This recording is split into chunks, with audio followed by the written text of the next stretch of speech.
Back to my YouTube channel best kitchenette में एनम। और आज हम लोग आए हैं भोए गांव चांदवड नासिक साइड पर, जहां पर एल शेप का किचन हम लोगों ने फुल तरीके से ऑर्गेनाइज किया है।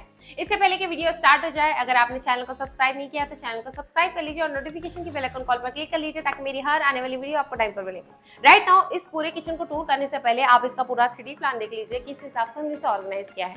कभी भी किचन में किचन ट्रॉली ऑर्गेनाइज करने से पहले 3D प्लान डिसाइड कीजिए कि आपके फैमिली मेंबर्स कितने हैं, कितनी ट्रॉली आपको नेसेसरी है, कितने शटर नेसेसरी है, कहाँ पे शेल्फ डालने चाहिए, कहाँ पे नहीं डालने चाहिए, क्योंकि ये सारी चीज़ें कंसल्ट करने के बाद ही किचन का प्लान डिसाइड होता है। समटाइम ऐसे हो जाता है कि लोग जस्ट अपने मन के हिसाब से ट्रॉली ऑर्गेनाइज कर देते हैं विदाउट किसी एक्सपर्ट से कंसल्ट करने के बजाय, और फिर बाद में उन्हें पता चलता है कि मेरा एलपीजी अंदर नहीं जा रहा है, मेरे डब्बे नहीं बैठ रहे हैं, डस्टबिन रखने के लिए जगह नहीं है, थाली का कंपार्टमेंट बॉक्स छोटा हो गया है, ना ही थालियाँ बैठ रही है, ना ही छोटी डिशेस बैठ रही है। ये बहुत सारे चैलेंजेस जब क्लाइंट फेस करते हैं तो ये सारी चीज़ें मैंने उनसे सुनी है।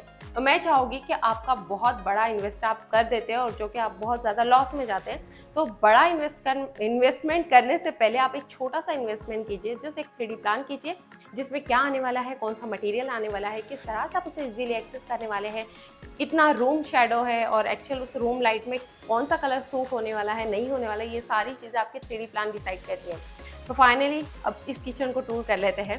तो राइट नाउ ये हमारा किचन पूरा एल शेप में है। ये कुकिंग वाला पार्ट आ गया ऑब्वियसली, और वहाँ पे पूरा क्लीनिंग वाला पार्ट है। स्टार्ट हम क्लीनिंग वाले पार्ट से करेंगे। ऑब्वियसली कोई भी सिंक वाला एरिया कभी कॉर्नर में जाता है या एल के कॉर्नर में जाता है, तो ये हमारा इस कॉर्नर में आ गया।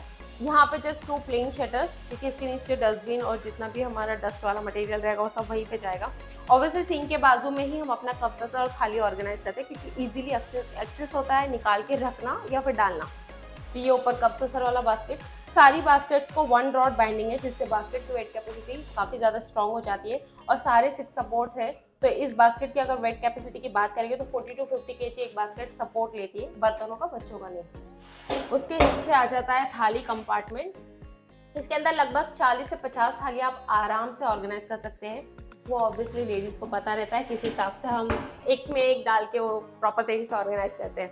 देन यहाँ पे हमारा एल कॉर्नर है, तो जो बड़ा मटेरियल रहेगा वो हम यहाँ पे पुट करेंगे, जो भी हमारे वेजिटेबल्स की बास्केट्स वगैरह रहती है उसके लिए प्रॉपर सेटअप है। देन यहाँ पे ऑब्वियसली सिंक वाला सॉरी एलपीजी वाला एरिया है, तो यहाँ पे जस्ट एक सिंगल एलपीजी के लिए हमने एक शटर ऑर्गेनाइज कर दिया। उसके बाद ऑब्वियसली यहाँ पे कुकिंग वाला एरिया है, तो यहाँ पे हम अपना कटलरी वाला सेक्शन ले लेंगे।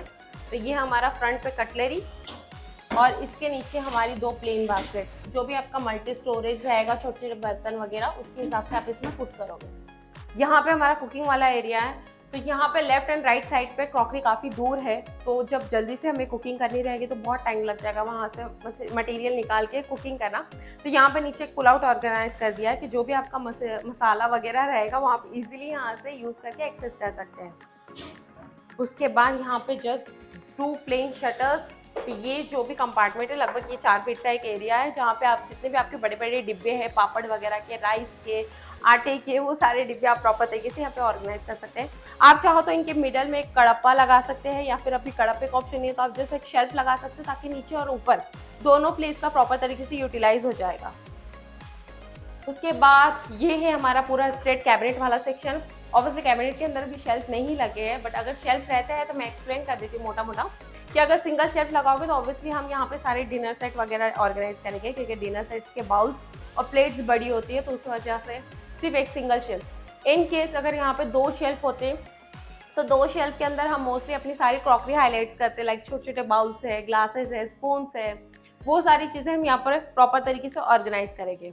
ग्लास के शटर का मेन पर्पस ये होता है कि अगर आपको आपकी क्रॉकरी हाईलाइट करनी है, ऑर्गेनाइज करनी है अच्छे से, तो वो पर्पस इससे क्लियर होता है। बट अगर आप चाहते हो कि आपका मटेरियल किसी को शो ना हो, दिखे ना, बहुत मैसी दिखता है, तो उसके लिए आप जैसे इस तरह के प्लेन शटर भी ऊपर ऑर्गेनाइज कर सकते हैं, ताकि अंदर की चीज़ बाहर हाईलाइट नहीं होगी। अगर आप चाहें तो इसमें बहुत सारे टाइप्स भी आते हैं, फ्लूटेड भी आता है, ब्लर भी आता है, बहुत सारे ऑप्शन है, वो आप 3D में प्लान कर सकते हैं।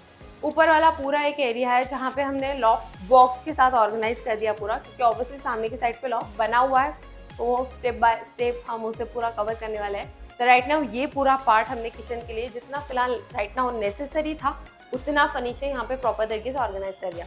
फाइनली अगर मटेरियल की बात करेंगे तो जो इसके अंदर प्लाई यूज हुई है वो BWP boiling water proof ply use हुई है।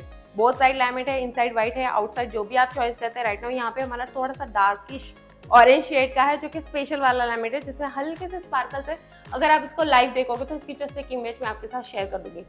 राइट नाउ अभी हैंडल की बात करेंगे तो हैंडल हमारे SSKD हैंडल है। इसमें बहुत सारे ऑप्शंस आते हैं, आप अपने चॉइस के अकॉर्डिंग, आपके बजट के अकॉर्डिंग कोई भी हैंडल चॉइस कर सकते हैं। अगर आप हैंडल की वैरायटी भी देखना चाहते हैं तो आप शोरूम पे विजिट कर सकते हैं अगर आप नासिक लोकेशन में है तो।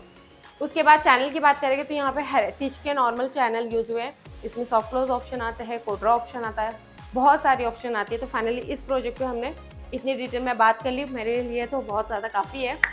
अगर आपको और भी कुछ डाउट है तो आप नीचे दिए गए नंबर पर डायरेक्टली कॉन्टैक्ट करके डिस्कस कर सकते हैं। उम्मीद करती होगी आज का वीडियो अच्छा लगा होगा। चैनल को सब्सक्राइब कीजिए, वीडियो को लाइक कीजिए और जितना चाहे उतना शेयर कीजिए। मिलते हैं अगले नए एपिसोड के साथ, तब तक के लिए बाय बाय।